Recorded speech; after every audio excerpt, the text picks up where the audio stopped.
Mga kababayan, huwag nyo nang hanapin ang mga pulis sa presinto sapagkat kami ay nasa inyo ng mga telepono. Dial 911, darating kami sa loob ng 5 minuto. Lilingkod sa bawat Pilipino at magbibigay ng tamang impormasyon para sa tahimik at maayos na Pilipinas. Police News Network, alagad ng batas, tagapagtaguyod ng balitang pulis, sandigan ng mamamayan, patnubay ng katotohanan. Kampo Krame, maghahatid ng pinakahuling kaganapan at nagbabagang balita. Ito ang PNN Police News Network. At ngayon, ang inyong mga tagapagbalita. Magandang araw, Bagong Pilipinas. Kami ang inyong alagad ng batas, tagataguyod ng Balitang Pulis. Patrolwoman Ronalyn Tanggiak mula sa Regional Mobile Force Battalion ng NCRPO. At ngayong araw makakasama po natin bilang co-host si Seaman First Class Miko Lim mula sa Philippine Navy. Magandang araw po sa inyo, sir. Magandang araw din po, ma'am.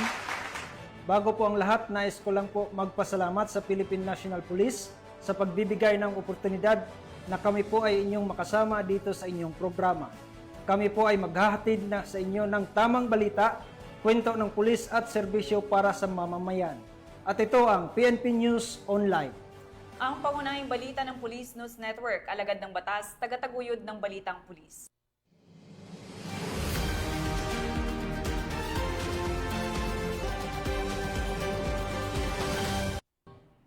Narito ang mga balitang dapat niyong abangan.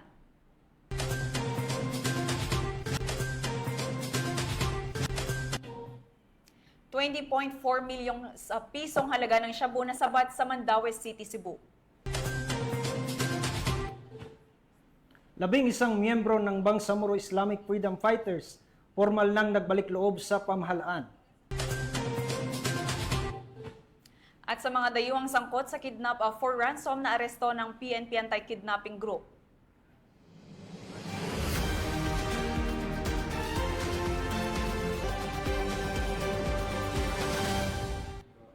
Narito ang mga balitang hatid ng ating PNN correspondents mula sa iba't ibang panig ng bansa.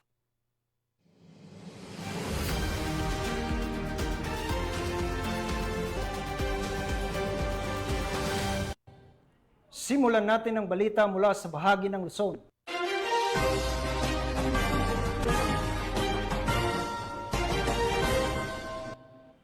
Matagumpay na naaresto ng Philippine National Police Anti-Kidnapping Group ang mga foreign national na sangkot sa kasong kidnap for ransom na naganap noong July 1, 2025 sa Metro Manila.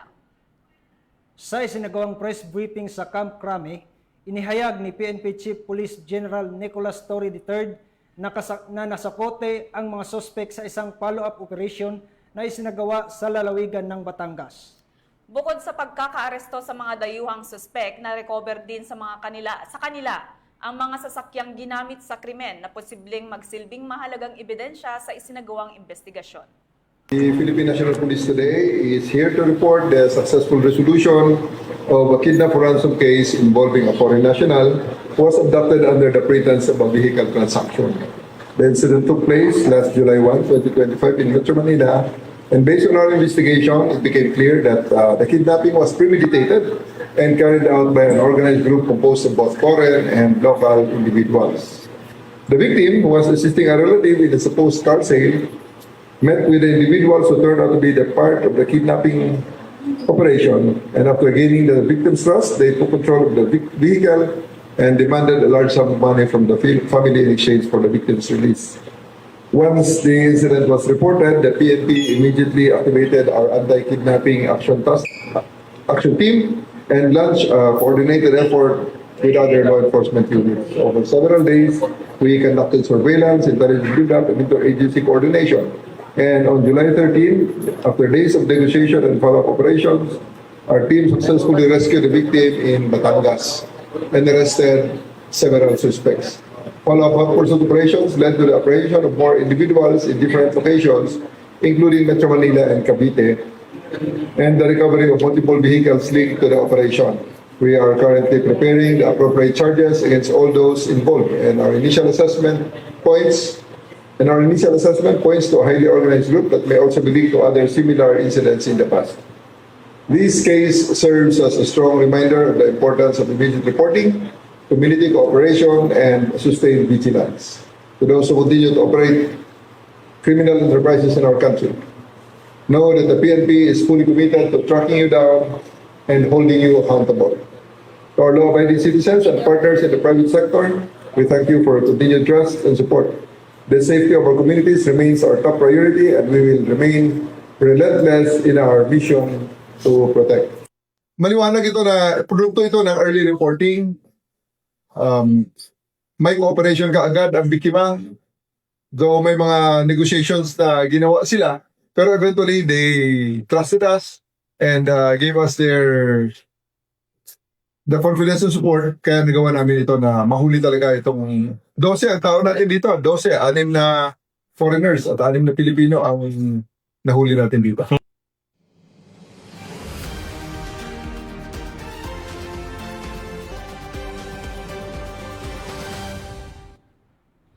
Nasa kote ang 3 high-value individuals sa isinagawang bypass operation matapos makumpiskahan ng mahigit 600,000 pisong halaga ng shabu sa Sasmuan, Pampanga. Ang matagumpay na operasyon ay bahagi ng pinaigting na kampanya ng PNP kontra iligal na droga alinsunod sa direktiba ni Chief PNP Police General Nicolas Torre III. Ang report mula kay Patrolwoman Jelly Peña. Isang matagumpay na anti-illegal drug operation ang sinagawa ng mga operatiba ng Police Regional Office 3 na nagresulta sa pagkakaaresto ng 3 high-value individuals na sangkot sa pagbebenta at pag-iingat ng pinagbabawal na gamot na nagkakahalaga ng mahigit 600,000 pesos sa kahabaan ng Jupiter Street, Barangay San Nicolas II, Sasmuan, Pampanga, bandang 1:00 ng madaling araw nito lamang 11 ng Hulyo taong kasalukuyan. Ang operasyon ay pinangunahan ng Regional Police Drug Enforcement Unit 3 sa pangunguna ni Police Major Arvin E. Hosmilio, hepe ng naturang unit, katuwang ang Regional Special Operations Group, Provincial Intelligence Unit ng Pampanga at Sasmuan Municipal Police Station. Kinilala ang mga naarestong suspect na sina alias Ed, 43 anyos, construction worker at kanyang live-in partner na si alias Roma, 30 anyos, walang trabaho, at alias Aaron, 34 anyos, isang seaman, kapwa mga residente ng nasabing lugar. Ang operasyon ay resulta ng matyagang intelligence build-up laban sa mga high-value individuals na sangkot sa illegal drug trafficking sa rehiyon. Sa isinagawang bypass operation, nasamsam mula sa mga suspect ang mga sumusunod na ebidensya, 10 heat sealed sachet at isang malaking sachet ng hinihinalang shabu, 3 1,000 peso bill na ginamit bilang mark money, mga pera sa iba't ibang denominasyon, isang cellphone at iba pang drug paraphernalia. Ang kabuuang tinatayang dami ng nakumpiskang hinihinalang shabu ay umabot sa 95.5 grams na may katumbas na standard drug price na 649,400 pesos. Ang inventaryo at pagmamarka ng mga nakumpiskang ebidensya ay sinagawa sa lugar ng insidente sa presensya ng mga naarestong suspect at mga saksi. Ipinaalam sa mga suspect ang kanilang karapatan alinsunod sa Miranda Doctrine at agad na dinala sa tanggapan ng RPDEU para sa kaukulang dokumentasyon at disposisyon. Sila ay sasampahan ng mga kasong paglabag sa Section 5 at Section 11 ng Republic Act 9165 o ang Comprehensive Dangerous Drugs Act of 2002. Ang matagumpay na operasyon na ito ay patunay ng mas pinaigting na kampanya laban sa ilegal na droga ng mga kapulisan ng Police Regional Office 3 sa ilalim ng pamumuno ni Police Brigadier General Ponce Rogelio I. Peñones Jr., Regional Director, alinsunod sa direktiba ng pamunuan ng PNP na supilin ang paglaganap ng ilegal na droga sa mga komunidad. Mula dito sa Police Regional Office 3, ako ang inyong PNN Correspondent, Patrolwoman Jilly Advincula Peña, alagad ng batas, tagataguyod ng Balitang Pulis. Maraming salamat, Patrolwoman Peña. Walang kawala sa kamay ng batas ang isang lalaki na kabilang sa listahan ng Regional Most Wanted Person matapos itong masakote ng mga operatiba ng Apayao Police Provincial Office sa bisa ng warrant of arrest sa kasong paglabag sa Republic Act 9165 o ang Dangerous Drugs Act of 2002. Patrolwoman Jesly Sabado sa report. Ng Apayao PNP ang number 5 topmost wanted person, regional level, dahil sa paglabag sa Republic Act 9165 o ang Comprehensive Dangerous Drugs Act of 2002 sa isang operasyon na isinagawa sa Barangay Poblasyon, Kalanasan, Apayao, kamakailan. Ayon kay Police Colonel Arnold Dirasote, Provincial Director ng Apayao PPO, ang nasabing operasyon ay matagumpay na naisagawa sa pangunguna ng Kalanasan Municipal Police Station, katuwang ang Provincial Intelligence Unit, Provincial Investigation and Detection Management Unit ng Apayao PPO, Regional Intelligence Division ng PROCAR, Regional Intelligence Unit 14 at ang 15 OFIF Maneuver Company ng Regional Mobile Force Battalion 15. Isinagawa ang pag-aresto sa bisa ng warrant of arrest na inilabas ni Honorable Judge Marvin Paduyaw Aniceto ng Regional Trial Court Branch 26 Luna, Apayao noong Hunyo 19, 2025 para sa paglabag sa Section 11 ng RA 9165 na may inirekomendang piyansa na 200,000 pesos. Dinala ang akusado sa Kalanasan MPS para sa kaukulang dokumentasyon at tamang disposisyon bago ito i-turn over sa kinauukulang hukuman. Ang tagumpay ng nasabing operasyon ay patunay ng patuloy na dedikasyon ng kapulisan sa pagtugis sa mga wanted na personalidad at sa kanilang pangako na panatilihin ang kapayapaan at kaayusan sa rehiyon. Mula dito sa Rehiyon Cordillera, akong yung PNN correspondent, Patrolwoman Jesly Sabado, alagad ng batas, tagataguyod ng Balitang Pulis. Maraming salamat, Patrolwoman Jesly Sabado sa report. Hindi nakalusot sa bitag ng operatiba ang dalawang high-value individual matapos maaresto sa ikinasang bypass operation ng Northern District Drug Enforcement Unit at Philippine Drug Enforcement Agency sa Caloocan City. Nakatutok dyan si Patrolwoman Ivy Corporal.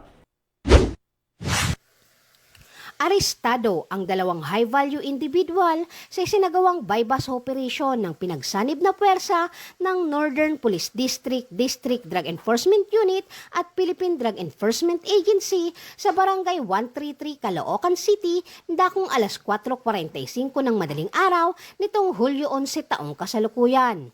Kinilala ang mga sospek na sina alias Bac, 67 anyos na babae at residente ng Caloocan City at alias Takoy, 46 anyos at residente ng mismong lugar.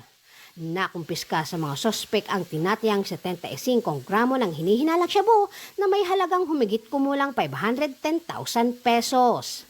Ang mga naarestong sospek ay mahaharap sa kasong paglabag sa Section 5 at 11, Article 2 ng Republic Act 9165 o mas kilala bilang Comprehensive Dangerous Drug Act of 2002. Mula dito sa Camp Bagong Diwa, Bikutan, Taguig City, ako po ang inyong PNN correspondent, Patrolwoman Ivy Corporal, alagad ng batas, tagataguyod ng Balitang Pulis. Maraming salamat, Patrolwoman Corporal. Sa patuloy na dikain ng kapulisan na magsilbi sa katuwang sa komunidad, matagumpay na isinagawa ang 3 araw na medical and dental mission sa La Union. Sa ilalim ng programang Serbisyong Bayanihan, katuwang ang lokal na pamahalaan ng government organization na Confederate Sentinels of God. Yan ang balitang inihatid ni Police Corporal Joanna Marie de los Santos. Matagumpay na isinagawa ng local government unit, Confederate Sentinels of God Incorporated at Philippine National Police ang ginanap na 3-day medical and dental mission sa munisipalidad ng Bagulin, Burgos at Tubao, La Union na nagsimula nito lamang Biyernes, Hulyo 11 ngayong taon. Pinangunahan ni Police Lieutenant Colonel Francisco B. Cacas Jr., Officer in Charge ng Regional Police Community Affairs and Development Unit 1, ang delegasyon ng PNP na nagbigay ng police assistance sa buong aktibidad. Ang serbisyong bayanihan na ito ay suportado ni Congressman Dante Garcia ng 2nd Distrito ng La Union, Honorable Kenneth Paulo C. Tireng ng KM ngayon na, mga alkalde ng nasabing bayan, at iba pang miyembro ng CSG na pinamumunuan ni FDR Alvin Constantino. Asahan po nila na tuloy-tuloy po ang paglapit po natin ng mga serbisyo po sa ating mga kababayan at sana po hindi po sila magsawang umattend po sa ating mga medical declaration para po ma-maximize po natin at maibigay po natin yung tulong sa kanila.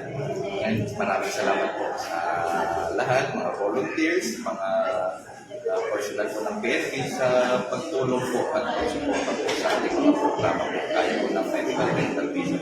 Sa ngalan po ng ating Chief PNP, Nicolas Torre III, ng PICAG, Brigadier General Marvin Saro, at lahat ng community relations ng PRO1 at support unit ng PICAG dito sa 2nd District of La Union. Maraming salamat po sa inyong partisipasyon. Napakalaki po ng parte at halaga ng kapulisan kasama ang sibilyan sa pagtutulungan upang iangat ang maralitang kababayan. Maraming salamat po sa inyo. Umabot sa humigit kumulang 2,000 benepisyaryo ang nabigyan ng libreng medical at dental consultation, kabilang na ang pamamahagi ng libreng gamot. Yaman mi ko na po sa kasla nagayatan na po sa ito yung in may kayo to nga may tumulong kadagiti patanaw da kami dito sulsulino kabanbantayan manmanuti ka kasi nga pang di ko na ako nalabit pagayatan niya po Diyos ngayon turong na kayo dito nga may tumulong kadagiti kada kami ito nga kaadwan natin nakakaasit ipanagbiag na. At siyempre, wada masakit kada kami. Awan makabaulan may pan kami ti hospital. Awan kwarta may ako. Anyang itong palmi. Nagsagawa rin ng PNP ng pamimigay ng flyers na naglalaman ng crime prevention tips, LCAC at PNP Isumbong hotlines. Naging makabuluhan ang naturang aktibidad na nagtapos kahapon araw ng Linggo. Isang patunay na sa tulong ng pagtutulungan ng pamahalaan, pulisya at mga pribadong grupo na ihahatid ang serbisyong tunay at may malasakit para sa bayan. Mula dito sa Ilocos Region, ako ang inyong PNN correspondent, Police Corporal Joanna Marie N. de los Santos, alagad ng batas, tagataguyod ng Balitang Pulis. Maraming salamat Police Corporal de los Santos. Tunghayan naman natin ang balita mula sa Visayas.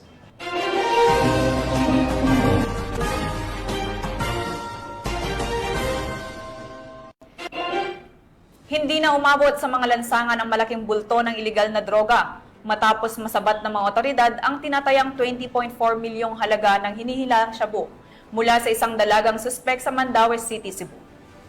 Sa isinagawang bypass operation ng mga operatiba ng PNP at PDEA, naaresto ang naturang suspek na umano'y sangkot sa malawakang distribusyon ng droga sa Central Visayas. Magbabalita dyan si Patrolwoman Flora May Asares. Huli at sandala matapos itong mahuli 24 na milyong halaga ng shabu sa isinagawang bypass operation ng mga operatiba sa sitio Maharlika, Barangay Tipolo, Mandaue City, Cebu nitong 11 ng Hulyo taong kasalukuyan. Kinilala ni Police Lieutenant Colonel Mark Gifter Sukalit, Chief, City Intelligence Unit, City Drug Enforcement Unit, Mandaue City Police Office, ang suspect na si alias Marie, 18 anyos, isang high-value individual, na residente ng General Jean Street, Barangay Sawang, Salero, Cebu City. Ayon sa ulat, bandang alas 12:30 ng madaling araw, nang isinagawa ang nasabing operasyon ng mga operatiba ng CIU-CDU-MCPO, RID-7, PDIG-7 at PDEA-7 na humantong sa pagkakaaresto sa sospek. Kabilang sa mga nakumpisang ebidensya ang 13 pakete na naglalaman ng hinihinalang shabu na may timbang na mahigit kumulang 3 kilo at may standard drug price na 20,400,000 pesos, isang backpack, Samsung na keypad cellphone at buy-bust money.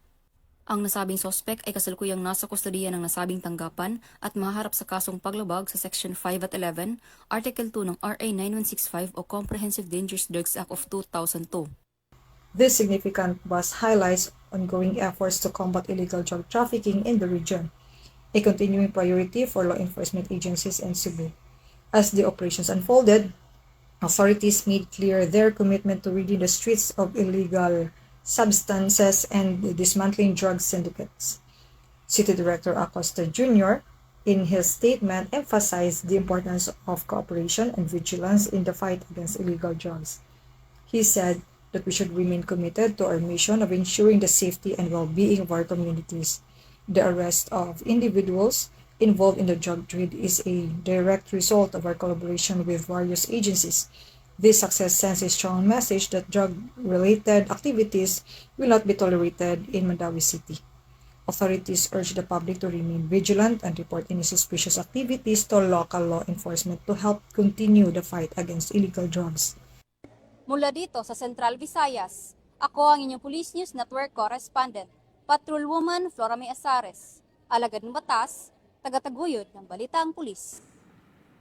Maraming salamat, Patrolwoman Azares. Sa tuloy-tuloy na pagpapatupad ng kampanya kontra iligal na droga, matagumpay na nasabat ng mga otoridad ang tinatayang 2.7 milyong pisong halaga ng hinihilalang shabu, kasamang ilang armas sa isinagawang bypass operation sa Gabatuan, Iloilo. Nakibalita dyan si Patrolwoman Lynette Sablon. Sa patuloy na kampanya ng Police Regional Office 6 sa ilalim ng direktiba ni Police Brigadier General Josefino Diligan, Acting Director ng PRO6, laban sa iligal na droga, 4 na hinihinalang tulak ng droga, kabilang ang isang menor de edad ang naaresto sa isang matagumpay na bypass operation sa Barangay Hanipaan, Ulo, Cabatuan, Iloilo. Nito lamang 11 ng Hulyo, taong kasalukuyan. Umabot sa higit kumulang 400 gramo ng hinihinalang shabu na may tinatayang halaga na 2,720,000 pesos ang nasabat mula sa mga suspect. Kinilala ang mga suspect na si alias Vince, 44 na taong gulang, taga-barangay Damoong, Haniway, Iloilo, na itinuturing na high-value individual, si alias Kaloy, 32 anyos, taga-barangay Hanipaan, Cabatuan, Iloilo. Isa ring high-value individual, si alias Joyce, 20 anyos, taga-barangay Kadagmayan Sur, Santa Barbara, Iloilo, nakabilang sa street-level individuals at isang menor de edad. Kasama sa mga nakupiskang ebidensya mula sa mga suspect, ang 32 heat-sealed plastic sachet na naglalaman ng puting kristal na pinaniwala ang shabu, bypass money at proceeds money, isang caliber 38 na baril, isang 12 gauge pistol type na baril, isang homemade 12 gauge shotgun, mga bala ng caliber 38 at 12 gauge at ibang pang non-drug items. Ang operasyon is nagawa sa tulong ng pinagsanib na pwersa mula sa mga operatiba ng Regional Police Drug Enforcement Unit 6, PIDEG, SOOU6, PDEU Iloilo PPO, Cabatuan MPS at RMFB6. Kasalukuyang nasa kustudiyan ng pulisya ang mga suspect at sasampahan ng kasong paglabag sa RA 9165, ang Comprehensive Drugs Act of 2002 at RA 10591 o Comprehensive Firearms and Ammunition Regulation Act. Patuloy ang PNP sa kanilang walang humpay na kampanya kontra iligal na droga at kriminalidad upang masiguro ang isang ligtas at maayos na pamayanan para sa bawat Pilipino. Mula rito sa Western Visayas, ako ang PNN correspondent, Patrolwoman Lynette Sablon, alagad ng batas sa kataguyod ng Balitang Pulis. Maraming salamat, Patrolwoman Sablon. Narito naman ang mga balita mula sa bahagi ng Mindanao.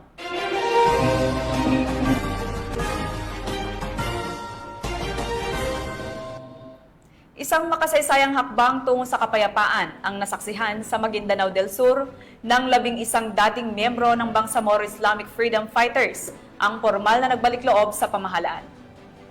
Sa harap ng mga opisyal ng militar, pulisya at lokal na pamahalaan, isinuko ng mga dating rebelde ang kanilang mga armas bilang sagisag ng kanilang pagtalikod sa armadong pakikibaka. Tinutukan yan ni Patrolwoman Angela Bandarlipe. Voluntaryong sumuko ang 11 aktibong miyembro ng Bangsamoro Islamic Freedom Fighters, bungos faction sa pamahalan sa Datu Saudi Ampatuan, Maguindanao del Sur nito lamang Hulyo taong kasalukuyan. Iprenesenta ang mga dating ekstremistang grupo sa PNP at 61st Brigade at tumanggap ang mga ito ng cash assistance, tigisang sako ng bigas at livelihood program galing sa lokal ng pamahalan ng Maguindanao del Sur at Mafar Bar. Kasabay ng kanilang pagbalik loob ang pagsuko ng kanilang matataas ng kalibre ng armas, kabilang isang M653 rifle, isang M200 grenade launcher, isang M16 rifle, isang caliber 50 Barrett sniper rifle, isang 7.62mm sniper rifle, isang M1 carbine, dalang M1 Garand rifle, 7.62mm single shot muzzle, isang M79 grenade launcher, at isang 9mm Uzi bilang simbolo ng kanilang sinseridad at lubusang pagbabalik loob sa pamayanan at pamahalaan, kasabay ng kanilang pakikiisa sa adhikaing pangkapayapaan. Anila, ang walang patid na PNP at military operations, kahirapan, gutom at ang panawagan ng kanilang mga pamilya at mga lokal na opisyal ang nagtulak sa kanila upang sumuko at magbagong buhay.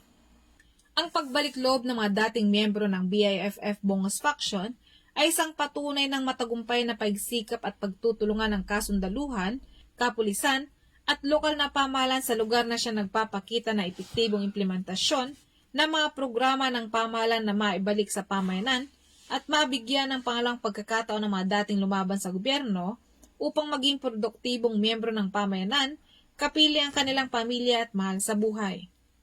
Ang himpilan ng kapulisan at kasundaluhan ay laging bukas para sa mga kapatid natin na nais magbalik loob sa pamahalaan. Ang pagbibigay ng pangalawang pagkakataon sa mga dating rebelde na muling maging bahagi ng ating lipunan ay isang mahalagang hakbang tungo sa pangmatagalang kapayapaan at kaunlaran ng ating komunidad. Patuloy tayong nananawagan sa mga kababayan nating patuloy sa pagtahak ng maling landas na ang iyong mga kapulisan at kasundaluhan ay bukas para kayo ay tanggapin at suportahan sa iyong napipintong pagbabalik loob at maging bahagi ng mapayapang pagbabago sa riyon. Mula rito sa Riyon ng Bangsamoro, ako ang iyong Police News Network Correspondent, Patroluman Angela Bandarlipe, alagad ng batas, tagataguyod ng Balitang Pulis. Maraming salamat, Patrolwoman Bandarlipe. Isang ginang na itinuturing newly identified drug suspect ang naresto ng mga kapulisan sa isinagawang bypass operation sa Misamis Occidental. Ang detalye ng report mula kay Patrolwoman Danessa Berdot. Tiklo ang isang newly identified drug suspect sa kanasang drug bypass operation ng mga operatiba ng Police Drug Enforcement Unit Misamis Occidental at Osamis City PNP sa Barangay Dolores, Clarido, Osamis City, Misamis Occidental. Nilala ni Police Major Alvin Tamayo, officer in charge ng Clarion MPS, ang drug suspect na si alias Blandi, babae may asawa at residente ng nasabing lugar. Kapalit na iya.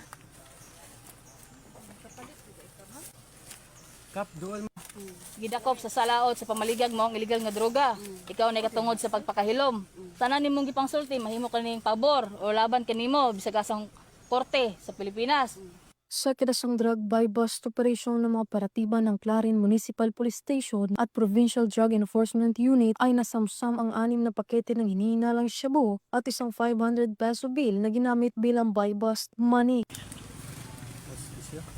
Tisyo siya, dayari.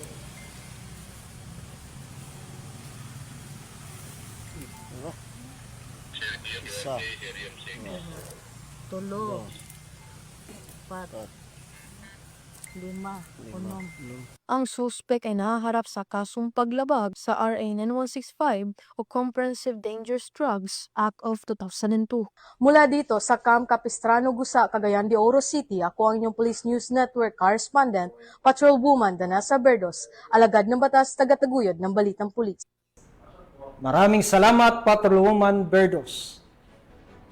Timbog ang isang lalaki matapos makumpiskahan ng shabu at baril sa ikanasang operasyon ng mga otoridad sa Panabo City. Alamin ang iba pang impormasyon mula kay Patrolwoman John Marie Joy Rupin. Isang lalaki na kinilalang si alias JR, 34 anyos, matapos ang operasyon na isinagawa ng Panabo City Police Station noong Hulyo 11 taong kasalukuyan, katuwang ang 2nd Davao Norte Provincial Mobile Force Company at sa koordinasyon ng Philippine Drug Enforcement Agency Region 11. Nakumpiska ng mga otoridad ang tinatayang 20,900 pesos, halaga ng hinihinalang shabu at isang 38 caliber revolver at mga gamit na umano'y ginagamit sa pagtutulak ng iligal na droga.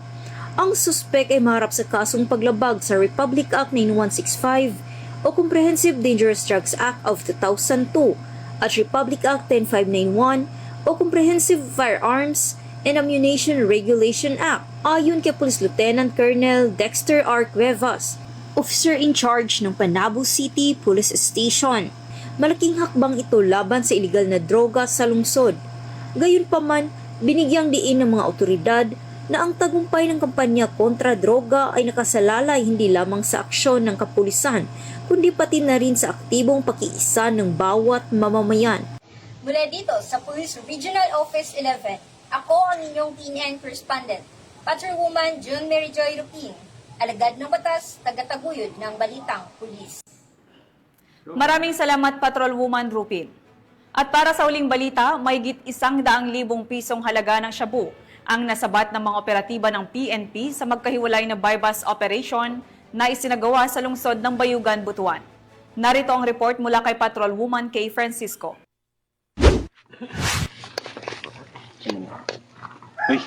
Nasabat ng Police Regional Office 13 ang mahigit 100,000 piso ng halaga na hinihinala shabu sa dalawang magkahiwalay na operasyon laban sa iligal na droga sa mga lungsod ng Bayugan at Butuan City, Caraga Region. Unang isinagawa ang operasyon sa Barangay Taglatawan, Bayugan City, Agusan del Sur, bandang alas 3:30 ng madaling araw nitong Hulyo 11 sa isinagawang buy-bust operation ng Bayugan City Police Station na aresto ang suspect na si alias Longlong, 27 taong gulang at residente ng nasabing lugar. Nasamsam mula sa kanya ang 14 na sachet na hinihinalang shabu na tumitimbang na mahigit 7 gramo at may tinatayang halagang 53,000 piso. Nakuha rin ng 1,000 pisong ginamit bilang mark money. Kasunod ito, dakong alas 4:21 ng madaling araw ay nagsagawa rin ng buy-bust operation ang mga tauhan ng Butuan City Police Station 2 sa Barangay Fort Puyuhan, lungsod ng Butuan City. Naaresto ang suspect na si Alias Dio, 40 taong gulang at residente ng Barangay Maog sa nasabing lungsod. Nakumpiska mula sa kanya ang 10 gramo na hinihinalang shabu na tinatayang nagkakahalaga ng 68,000 piso. Nakuha rin ng isang itim na sling bag, isang kulay kapeng coin purse, 500 pisong mark money, isang timbangan, isang cellphone at isang improvised na gamit na water pipe. Ayon kay Police Brigadier General Christopher N. Abrahano, Regional Director ng Police Regional Office 13, ay patuloy na maigting na kampanya pang tuluyang sugpuin ng pagkalat ng iligal na droga at mapalaya ang rehiyon ng Caraga mula sa impluwensya nito. Ang mga naarestong suspect ay kasalukuyang nasa kustudiya ng mga otoridad at mahaharap sa kasong paglabag sa Republic Act 9165 o mas kilala bilang Comprehensive Dangerous Drugs Act of 2002. Mula rito sa rehiyon ng Caraga, ako ang inyong Police News Network correspondent, Patrolwoman Kay Francisco, alagad ng batas, tagataguyod ng Balitang Pulis. Maraming salamat, Patrolwoman Francisco. At yan ang mga balitang nakalap ng ating PNN correspondents mula Luzon, Visayas at Mindanao. At bago po tayo magtapos, nais naming ipahatid ang aming taus-pusong pasasalamat sa Public Safety Mutual Benefit Fund Incorporated o ang PSM-BFI para sa kanilang patuloy na suporta sa mga programa ng PNP.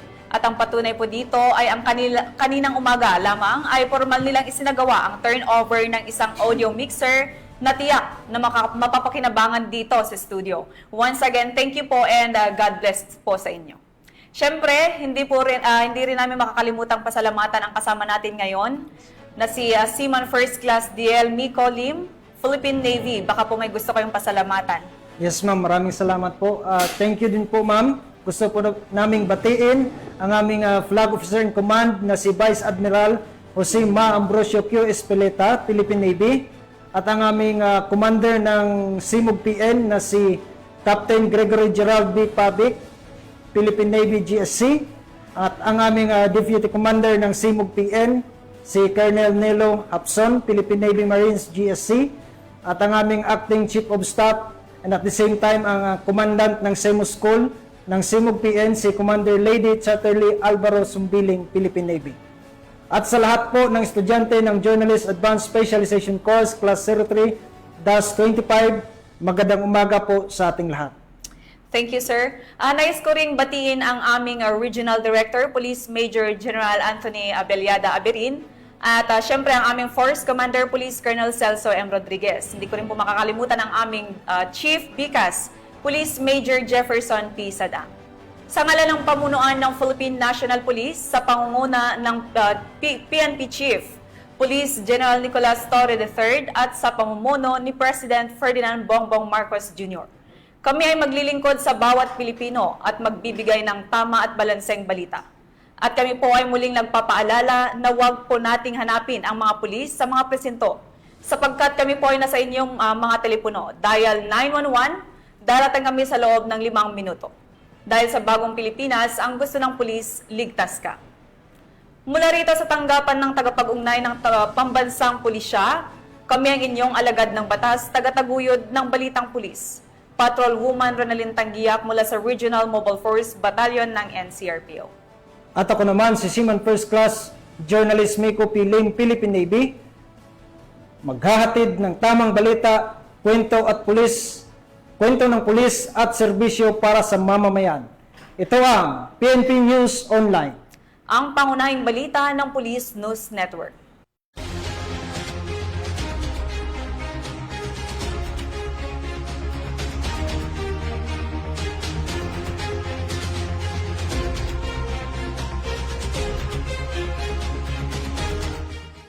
Police News Network, alagad ng batas, tagapagtaguyod ng balitang pulis. Mga kababayan, huwag nyo nang hanapin ang mga pulis sa presinto sapagkat kami ay nasa inyo ng mga telepono. Dial 911, darating kami sa loob ng 5 minuto.